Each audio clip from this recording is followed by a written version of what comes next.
போதைப்பொருள் வர்த்தக நடவடிக்கையில் கீழ்மட்ட குழுவினரை சிறைச்சாலைக்குள் உள்ளனர். பாரிய அளவில் போதைப்பொருள் விநியோகத்தில் ஈடுபட்டவர்கள் இன்னும் வெளியே சுதந்திரமாக உள்ளதாக நான் எண்ணுகிறேன். அவர்களின் வர்த்தகத்துக்கு உதவி செய்த கீழ்மட்டத்தில் உள்ளவர்களே எம்மிடம் உள்ளனர். சிறைச்சாலைகள் ஆணையாளர் நாயகத்தின் இந்த கருத்தை நாம் இதற்கு முன்னரும் வெளியிட்டுள்ளோம். அவரின் கருத்துக்கு அமைய சிறைச்சாலைகளுக்குள் இருப்பவர்கள் போதைப்பொருள் வர்த்தக நடவடிக்கையின் கீழ்மட்டத்தில் உள்ள நபர்கள் எனின் உண்மையில் வர்த்தகத்தில் ஈடுபடுபவர்கள் எவ்வாறு சுதந்திரமாக உள்ளனர் என்பதே எமக்கு எழும் கேள்வியாகும்.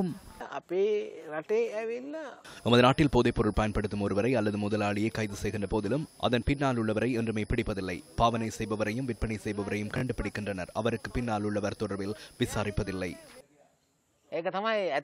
போதைப்பொருள் நடவடிக்கைகளில் ஈடுபட்டவர்கள் கூறும் வகையில் வர்த்தகர்கள் கைது செய்யப்படாமைக்கு காரணம் போலீஸ் விசாரணைகளின் முறையற்ற தன்மையா என கேட்க வேண்டும்.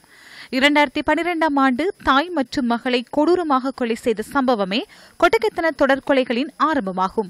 இதற்கு காரணம் போதைப்பொருளுடன் தொடர்புடைய சம்பவமாகும்.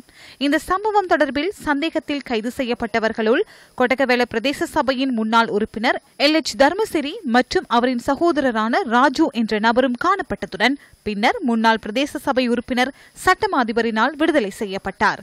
அவர் அந்த சந்தர்ப்பத்தில் பிரபல அமைச்சர் ஒருவரின் இணைப்பு செயலாளராகவும் செயற்பட்டுள்ளார் என தகவல்கள் பதிவாகியுள்ளன.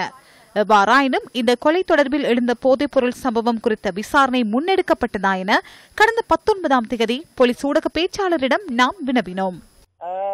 இல்லை, போதைப்பொருள் தொடர்பில் போலீஸ் விசாரணைகள் முன்னெடுக்கப்படுகின்றன. போதைப்பொருள் தொடர்பில் விசாரணைகளை முன்னெடுப்பதற்கு போதைப்பொருளுடன் ஒருவர் கைது செய்யப்பட வேண்டும்.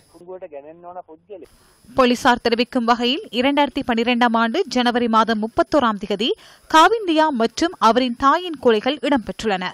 நியூஸ் ஃபர்ஸ்ட் இது தொடர்பில் ஆராய்ந்த போது எமக்கு அறிய கிடைத்த மற்றொரு சம்பவம் தொடர்பில் நாம் உங்களின் கவனத்திற்கு கொண்டு வருகின்றோம். காவிந்தியா மற்றும் அவரின் தாய் கொலை செய்யப்படுவதற்கு 10 நாட்களுக்கு முன்னர் 2012ஆம் ஆண்டு ஜனவரி மாதம் 20ஆம் தேதி முன்னாள் பிரதேச சபை உறுப்பினர் தர்மசிறி என்பவரின் மகன் மிகிலக்க சம்பத் லொகுகம்ஹேவா கைது செய்யப்பட்டுள்ளார்.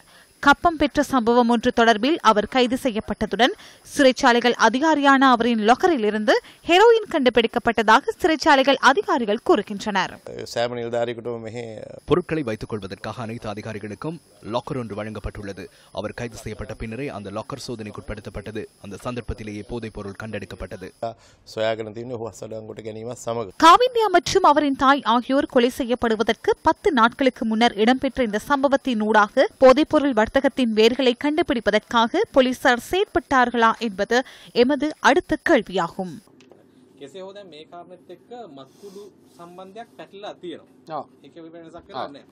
මිහිලංක සම්පත් ලොකුගම්හේවා කියන පුද්ගලයා අරස් කරන්නේ 2012 1/20 වෙනිදා. ඔව්. හරි. මත්ද්‍රව්‍ය වලට.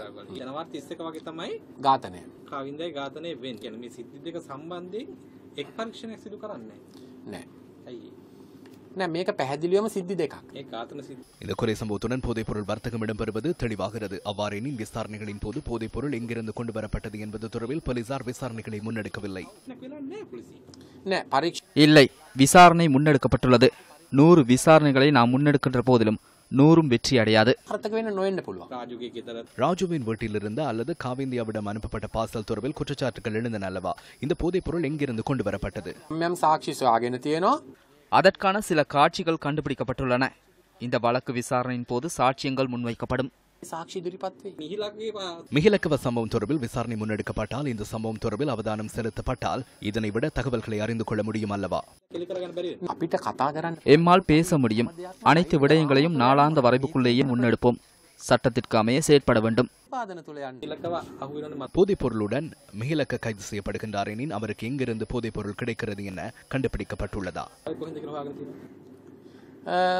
அது தொடர்பில் விசாரணை முன்னெடுக்கப்பட்டுள்ளது. எனினும் சில விசாரணைகள் குறிப்பிட்ட இடத்திலிருந்து அப்பால் செல்ல முடியாது. இது தொடர்பில் தகவல்களை அறிந்து கொள்வதற்கு கைது செய்யப்பட்டு விடுதலை செய்யப்பட்ட கொட்டகவேல பிரதேச சபையின் முன்னாள் உறுப்பினர் LH தர்மசிறிக்கு முற்றாக தெளிவூட்டிய பின்னர் அவரை மீண்டும் தொடர்பு கொள்ள 2 நாட்களாக நாம் முயற்சித்த போதிலும் அது வெற்றியளிக்கவில்லை.